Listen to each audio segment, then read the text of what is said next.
The great hall of the Galactic Assembly buzzed with voices from 100 different species. Tall, blue-skinned delegates stood next to short, four-armed beings. Flying creatures circled the high ceiling. In the center of this mix of alien life stood one human man. Commander Jack Norton wiped sweat from his forehead. As Earth's first envoy to the Assembly, he carried the hopes of his entire planet. Humans had only learned about alien life 5 years ago. Now they were trying to join the great powers of space. The Assembly will now hear the case against the Human Envoy, announced the chief speaker, a tall being with gray skin and 6 eyes. Jack looked around the massive room. The walls glowed with strange lights. The ceiling seemed miles high. Everything here made him feel small and out of place. "I have done nothing wrong," Jack said firmly. His voice sounded too loud in his own ears. "Earth seeks peace with all species." An angry voice cut through the hall. "Lies." The word came from Delegate Mox, a reptile-like alien with scales that changed color with his mood. Right now, they flashed angry red. "We have proof that the humans sabotaged our colony ship. 300 of my people died." Jack shook his head. "That's impossible. I was nowhere near your ship." The chief speaker raised a long, thin hand. "We have reviewed the evidence. The human's DNA was found at the site of the explosion." "That's not possible," Jack insisted. "Someone is setting me up."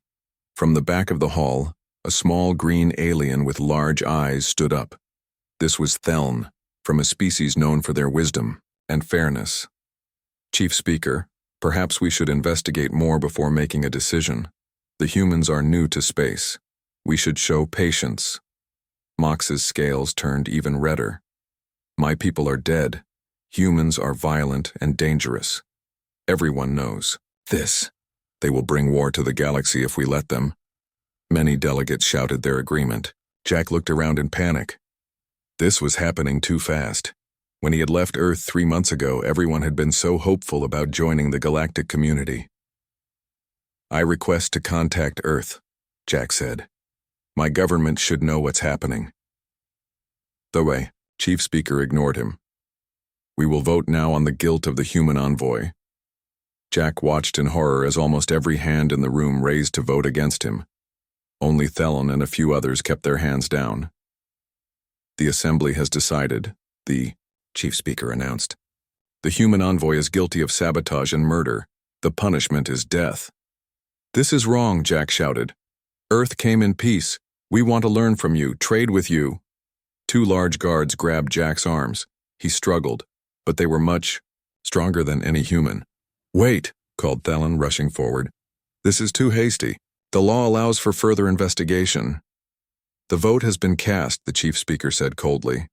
"The sentence will be carried out immediately." As the guards dragged Jack from the hall, he caught sight of Mox smiling. Something was very wrong here, but Jack couldn't prove it. In a small, plain room away from the main hall, Jack was given one last chance to speak. A communication screen showed the shocked faces of Earth's leaders back home. "They're framing me," Jack said quickly. "Someone wants to keep Earth out of the Assembly. Don't let this start a war. Earth can't win against their technology." "We'll demand proof," said the President of Earth. "This violates all diplomatic rules." "There's no time," Jack replied. "Listen carefully. There's a good alien named Thelon. Try to work with—" The screen went black.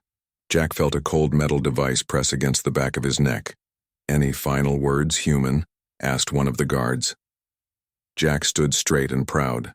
"Tell your leaders that Earth came in peace. Remember that." A flash of blue light filled the room. Commander Jack Norton, the first human envoy to the stars, fell to the ground. News of the execution reached Earth within hours.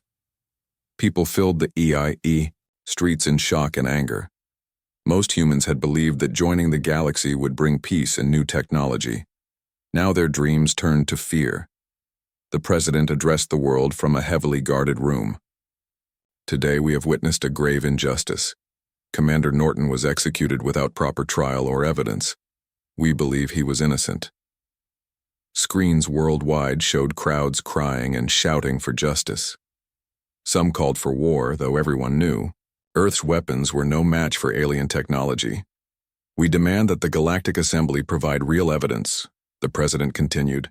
Until then, we reject their authority and their judgment. Within days, all human representatives were forced to leave assembly space. Communication channels were cut off. Earth stood alone again, now with the knowledge that the galaxy was a dangerous place. In a quiet office at Earth's Space Command, General Martinez looked at the last message they had received from the Assembly. Humans are not ready for galactic society. Do not attempt further contact. What do we do now? Asked his assistant. The general stared at the stars through the window. We prepare. If they won't accept us in peace, we need to be ready for whatever comes next. Neither the general nor anyone else on Earth knew that far across the galaxy, on a distant planet of ice and stone, a powerful alien race had just received news of Jack Norton's death. The Kreth were an ancient species feared by many in the Assembly. They rarely involved themselves in galactic politics, but their leader, Captain Vora, stood now before her war council with rage in her 4 eyes. The human saved my life once, she announced to her surprised officers. Our code is clear. His unjust death must be answered. As Earth tried to recover from its rejection, the massive engines of the Kreth warship Vengeance began to power up. Earth had lost its first envoy, but unknown to humans, they had made a powerful friend.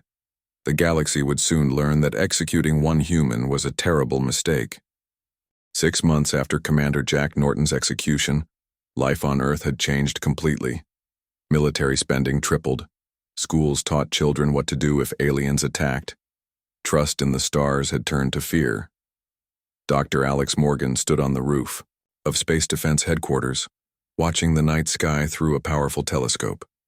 As Earth's leading expert on alien technology, she had little free time these days. But stargazing helped her think. Beautiful night, said General Martinez, stepping onto the roof. Any friendly aliens up there? Alex shook her head. Not likely. The Assembly made it clear they don't want to talk to us. Their loss, the general said, but his voice lacked confidence. Suddenly, Alex's phone buzzed with an emergency alert. At the same moment, the general's radio crackled to life. Sir, massive object entering Earth's orbit. It's bigger than anything we've ever seen. The general grabbed Alex's arm. We need you downstairs now. In the command center, dozens of screens showed the same image, a massive ship entering Earth's orbit. It was at least 5 miles long, shaped like a spear with strange glowing patterns along its hull. What are we looking at, Doctor? The general asked. Alex studied the readings with growing concern. Based on the designs from assembly records, this is a Kreth warship. The room fell silent. Everyone knew about the Kreth. Before cutting communications, the Assembly had shared information about major species. The Kreth were ancient warriors with technology far beyond Earth's understanding. Why would they come here? Someone whispered. The answer came minutes later when every screen, phone, and computer on Earth displayed the same message. A tall, 4-eyed alien appeared. Its skin was dark gray with ridge-like patterns. When it spoke, its voice sounded like stones grinding together. People of Earth, I am Captain Vora of the Kreth warship Vengeance. We have come concerning the unjust execution of your envoy, Jack Norton. Alex's heart raced. The Kreth knew about Norton, the alien continued. The Galactic Assembly has committed a grave dishonor. Jack Norton saved my life 3 years ago when your planet first discovered our existence. He showed me humanity's true nature. His execution without proper trial violates the ancient codes of justice. The command center erupted in confused talk. Everyone turned to General Martinez. 3 years ago? He asked. That's impossible. We only made official contact with aliens 5 years ago. Alex suddenly remembered something. Wait, there was an incident 3 years ago. A small craft crashed in the Arctic. The military classified everything about it. Norton was part of the recovery team. On the screens, Captain Vora continued. We have come to avenge this dishonor. The Assembly has refused our demands for explanation. They will answer for their crimes. The general's face paled. They're going to attack the Assembly from our orbit. That would make Earth ground zero for an interstellar war. The alien message concluded, "We request one human representative to board our vessel for discussion. We will wait 24 Earth hours for your response." The screen went dark. Immediately, phones began ringing throughout the command center.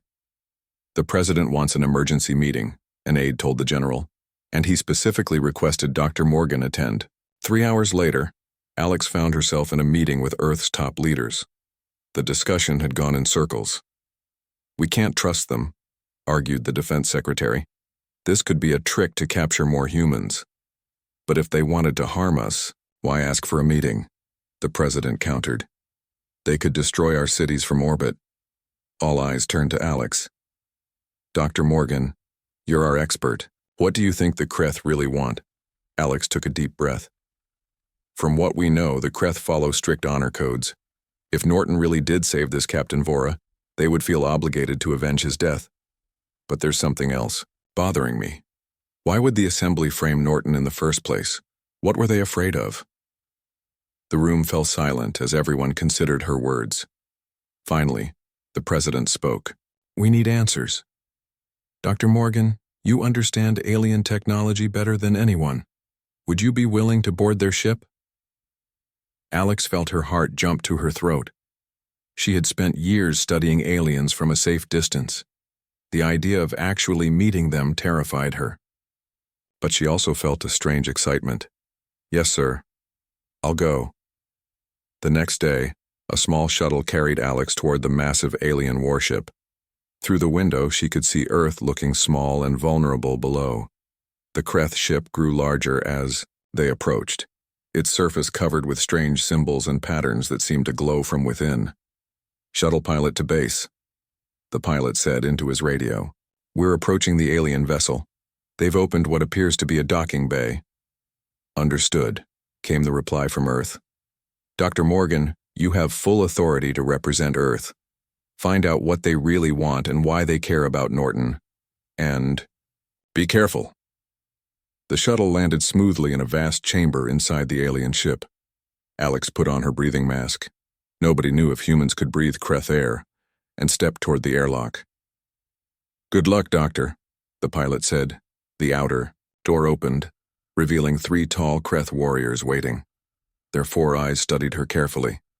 Alex forced herself to stand straight despite her fear. "I am Dr. Alex Morgan, representing Earth," she said, her voice only slightly shaking. The tallest Kreth stepped forward. "I am Captain Vora. You show courage by coming alone." To Alex's surprise, the alien spoke perfect English. More surprising still was what the captain said next. "Jack Norton told me humans were brave. I see he was correct." Alex swallowed hard. "Captain, my leaders need to understand why you're here. A war with the Assembly could destroy Earth." All 4 of Vora's eyes narrowed. "Follow me, human. There is much you do not know about your envoy's death, and about the true nature of the Galactic Assembly." As Alex walked deeper into the alien ship, she realized Earth was caught in something much bigger and more dangerous than anyone had imagined. Dr. Alex Morgan followed Captain Vora through the massive alien ship. The corridors were tall and wide, built for the larger Kreth bodies. Strange lights pulsed along the walls, casting everything in a soft blue glow. "Your ship is incredible," Alex said, trying to break the tense silence. "Our scientists would love to study this technology." "Technology is not what saved your species from extinction," Vora replied without looking back. "It was Jack Norton's actions." Alex nearly stumbled. "Extinction? What do you mean?" They reached a large circular room with a table in the center. Holographic displays floated in the air, showing star maps and what looked like military formations. "Sit," Vora commanded, pointing to a chair that was too big for a human. Alex perched on the edge of it. 3 years ago, Vora began, "my scout ship crashed on your planet. I was badly injured. Your military found me, but they did not know what I was, only that I was alien." Alex nodded. "The Arctic incident. It was classified. Most wanted to dissect me," Vora continued, her 4 eyes blinking in sequence. "But Commander Norton argued for communication instead. He learned my language. He helped me repair my ship in secret. He saved my life when others wanted me dead. Vora pressed a button on the table and a hologram appeared. It showed Jack Norton helping a wounded Vora onto a small ship. Before I left Earth, Norton made me promise not to tell others about your planet. He feared what some species might do to a world as young as yours. I kept that promise until his death. Alex's mind raced. So Norton made first contact, not our government? And he kept it secret to protect Earth? Yes. And now the Assembly has killed him. Vora's voice grew harder. The Kreth do not forget those who help us, nor do we forgive those who harm our friends. Alex took a deep breath. Captain, I understand your anger, but a war against the Assembly could destroy Earth. We don't have your technology or defenses. Vora stood up suddenly. You think I came to start a blind war? The Kreth are warriors, but we are not fools. Come. There is someone you should meet. They walked through more corridors until they reached another room. Inside waited a small green alien with huge eyes. Alex recognized the species from Assembly records. This is Theln, Vora said. A scholar from the Assembly who risked everything to contact us. Theln stepped forward. Dr. Morgan, I tried to stop Jack Norton's execution. It happened too quickly with too little evidence. That is not how the Assembly is supposed to work. Alex felt a chill. You think it was planned? That someone wanted him dead? Theln nodded. The Assembly has existed for thousands of years. In that time, some leaders have become corrupt. They manipulate younger species against each other to maintain control. But why target humans specifically? Alex asked. Because humans are unpredictable, Vora answered. Most species develop in similar patterns. But humans, she made a strange sound that might have been a laugh. Humans build space rockets before curing all diseases. You make art about things that don't exist. You help strangers without benefit to yourselves. Theln continued. Some in the Assembly fear this unpredictability. When Jack Norton showed kindness to Captain Vora, he proved humans could make allies with anyone.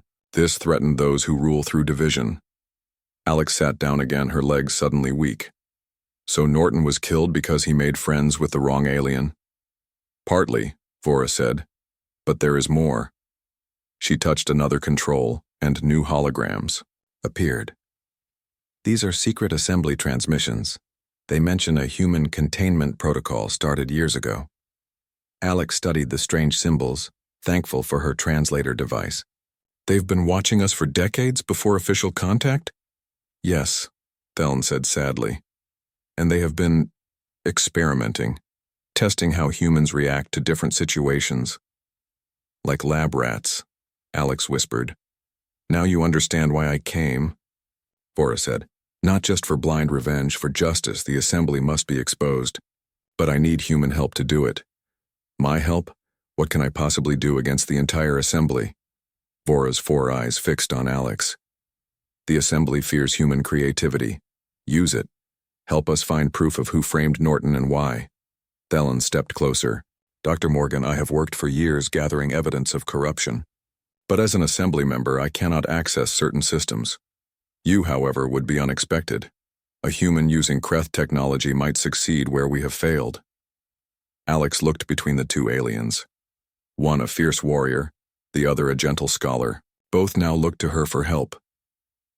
If I help you, she said slowly, you must promise that Earth will be protected. No battles in our space. No making us a target. Agreed, Vora said immediately. The Kreth value honor above all. My word is binding. Alex stood up, feeling strangely calm despite the enormous decision she was making. Then I'll help you. Not for revenge, but for truth, and to make sure no other species suffers what happened to Norton. Vora placed a large, 4-fingered hand on Alex's shoulder. Jack Norton once told me humans are small but mighty. I begin to see what he meant. For the first time, the alien captain's mouth formed what might have been a smile. Theln bowed slightly. Welcome to our alliance, Dr. Morgan. Tomorrow, we begin planning our mission to the Assembly archives. If the proof exists, it will be there. As Alex followed her new allies to learn about their plan, she realized something important had changed. Earth was no longer alone in the galaxy. For better or worse, they had made their first real alien friends. And somewhere in the stars, the people who had murdered Jack Norton had no idea what was coming for them. Dr. Alex Morgan sat in a small room aboard the Kreth warship, surrounded by alien technology. For 3 days, she had barely slept, working with Thelon to piece together the puzzle of Jack Norton's execution. The assembly database is heavily protected, Thelon explained, pointing to a holographic display of swirling patterns. But every system has weaknesses. Alex rubbed her tired eyes. On Earth, we'd look for backdoors or forgotten access points. The assembly is too careful for that, Thelon said with a sigh. They've had thousands of years to perfect their security. Captain Vora entered the room, her heavy footsteps echoing on the metal floor. Time grows short. 3 more assembly ships have entered this system's edge. They claim to be on a peacekeeping mission. They're afraid of what we're doing, Alex said. She stood up and paced around the room, thinking out loud. Wait, you said the assembly has been around for thousands of years, right? Thale nodded. Nearly 50,000 years by your counting. That's it, Alex snapped her fingers. Old systems often have layers upon layers of code. What if we don't try to break through the newest security but look for the oldest parts instead? Thelon's large eyes blinked rapidly. The original protocols. They might still exist underneath everything else, forgotten but still functional. For the next 12 hours, they worked without rest. Alex combined Earth's computer knowledge with Thelon's understanding of assembly systems. Captain Vora provided access codes from Kreth intelligence operations. Finally, as Alex was about to collapse from exhaustion, their screens lit up with new data. We're in, she whispered, hardly believing it. We actually got into their secure archives. Thelon moved, quickly, searching through thousands of files. We need proof of who ordered Norton's execution and why, and evidence that they framed him, Vora added, her 4 eyes fixed on the screens. Alex noticed a pattern in the file structure. Look for anything related to human containment or Earth quarantine. That's what those transmissions mentioned, Thelon. Found it first. Here, Project Earthbound, initiated 15 years ago. They opened the files and began reading. The truth was worse than any of them had imagined. They've been studying us for decades, Alex said, her voice shaking with anger, testing different contact scenarios, watching how we respond. And manipulating events, Thelon added grimly. They interfered with your early space program. They wanted to control how fast humans advanced. Vora pointed to another file. This one, open it. The file contained communications between assembly leaders. As they read, the full picture became clear. High Counselor Drev, one of the most powerful figures in the assembly, had personally ordered Jack Norton's framing and execution. He feared Norton would discover the truth about Earth's monitoring, Thelon said, and he especially feared human contact with the Kreth. Because together we might threaten assembly power, Vora finished. Alex found one last crucial piece, the Liam. DNA evidence used against Norton had been fabricated. The assembly's own records proved his innocence. We have everything we need, she said. But how do we use it? The assembly controls all official channels. Vora's expression turned fierce. We take it directly to the source. My ship can reach the assembly central world in 3 days. That's suicide, Alex protested. They have an entire fleet. Not suicide, Vora said. A direct challenge. The old ways still have power, and now we have something more powerful than weapons. The truth, Thelon said quietly. 2 days later, the Vengeance jumped into faster-than-light travel, heading straight for the heart of the assembly. Alex had sent one final message to Earth explaining their plan. The president had been shocked but ultimately supportive. Find justice for Norton, he had told her, but come back alive. Aboard the Kreth ship, Alex worked with the communications team to prepare their evidence for broadcast. Vora had explained her plan.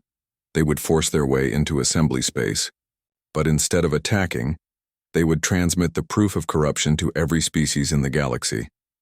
The assembly maintains power through trust, Thelon explained. If that trust is broken, their control will crumble. As they approached assembly, space alerts sounded throughout the ship.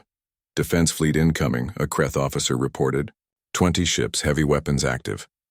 Vora stood tall on the command deck. Begin the transmission. All channels. All languages. Alex held her breath as the massive file began broadcasting. On screens around the ship, they could see their message, spreading across the galaxy. Assembly ships are ordering us to stand down, the communications officer said. They're threatening to fire. Hold position, Vora commanded. The truth is our shield now. Minutes passed in tense silence. Then something unexpected happened.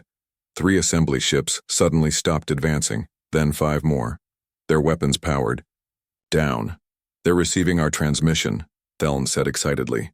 The ship captains are seeing the evidence. More messages began flooding in, not just from the ships nearby, but from planets throughout assembly space. Species after species demanded answers from their leaders. It's working, Alex whispered. The largest assembly ship suddenly requested direct communication. On the main screen appeared a furious, High Counselor Drev. This is an outrage, he shouted. These are lies and fabrications. The evidence comes from your own secure files, Alex replied calmly. Every species in the galaxy can see the truth now. You've started a war you cannot win, human, Drev threatened. Captain Vora stepped forward. No. We have ended your war against truth. The Kreth stand with humanity against corruption. Who else will join us? As if answering her question, new ships began appearing in the system. Not assembly ships, but vessels from independent worlds and species who had long suspected assembly corruption. On the screens, leaders from a dozen worlds announced their support. Assembly ships began standing down one by one. Alex felt tears in her eyes. Jack Norton's death had not been in vain. It had exposed a lie thousands of years in the making. Drev's image disappeared from the screen as his ship suddenly turned and fled. He's running, a Kreth officer announced. Let him go, Vora said. His power is finished. Thelen looked at the growing number of allied ships with wonder. What happens now? Alex watched as the assembly central world came into view. Now, we create something better, together. The Great Hall of the Galactic Assembly looked different now. Where once only official representatives had been allowed, beings from dozens of species filled the space. Humans stood next to Kreth warriors. Former enemies talked in quiet groups. Change hung in the air like an electric charge. Dr. Alex Morgan walked slowly toward the center platform, still not quite believing she was here. 2 weeks had passed since their broadcast had shaken the foundations of the assembly. High Counselor Drev and his closest allies had fled, but many assembly members had stayed, claiming they knew nothing of the corruption. Nervous? Captain? Vora asked, walking beside her. The tall Kreth commander had become a trusted friend during their mission. Terrified, Alex admitted. I'm a scientist, not a politician. That may be exactly what is needed now, Thelen said, joining them. The small green alien looked tired but hopeful. Too many politicians brought us to this point. They reached the speaker's platform. Hundreds of eyes, some human, most alien, turned toward them. Alex took a deep breath and stepped forward. My name is Dr. Alex Morgan of Earth, she began, her voice carrying through the translator devices. 3 weeks ago, I boarded a Kreth warship, expecting to negotiate for Earth's safety. Instead, I discovered a truth that affects all of us. She touched a control, and images appeared in the air around her, the evidence they had found of assembly manipulation.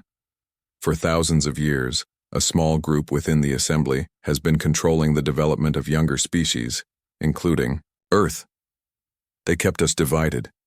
They punished those who tried to make peace across boundaries. Murmurs spread through the crowd. Some nodded in recognition. Others looked shocked.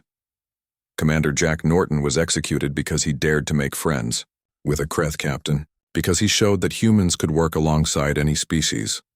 Alex pointed to where Vora stood proudly. The assembly leaders feared this alliance. They feared what would happen if humans, unpredictable, creative, and adaptable, joined. Forces with the Kreth, honorable, powerful, and determined. The hall grew quiet as Alex continued. We stand at a crossroads. We can continue the old way, competition, fear, and control. Or we can build something new. Not an assembly that rules from above, but a true alliance of equals. From the crowd, a tall blue alien stepped forward. Alex recognized him as the representative of a powerful trading species. The evidence of corruption is clear, he said. But what guarantee do we have that humans and Kreth would not simply take control themselves? It was Vora who answered, her deep voice filling the hall. The Kreth are warriors, not rulers. We have lived apart from the assembly for centuries, because we saw its dishonor. We do not seek to replace one tyrant with another. Thelen moved to stand beside them. I have spent my life studying galactic history. The greatest advances came when species worked together as equals, not when one ruled over others. Alex nodded. Earth is young in galactic terms. We have much to learn. But perhaps our youth is also our strength. We see possibilities where others see only the way things have always been. From the back of the hall, more representatives began, moving forward to join them. Species that had been enemies found themselves standing side by side. We propose a new council, Alex continued, not chosen by power or age, but by vote of all member species. Every voice heard, every perspective valued. And what of those who oppose this change? Asked a reptilian delegate. What of Drev and his supporters? Justice, not revenge, Vora said firmly. They will answer for their crimes, but fairly. The cycle of hatred must end. The discussion continued for hours. Different species raised concerns, offered solutions, argued points. It was messy and sometimes heated, but it was honest in a way the old assembly had never been. As the day ended, the hall voted on the first steps toward a new galactic order. The old council was dissolved. A temporary leadership group was formed, with representatives from 12 species, including humans and Kreth. After the formal session, Alex found a quiet moment to stand by a window overlooking the city. Stars shone in the alien sky, reminding her of how far she was from home. You did well today, said Thelen, joining her.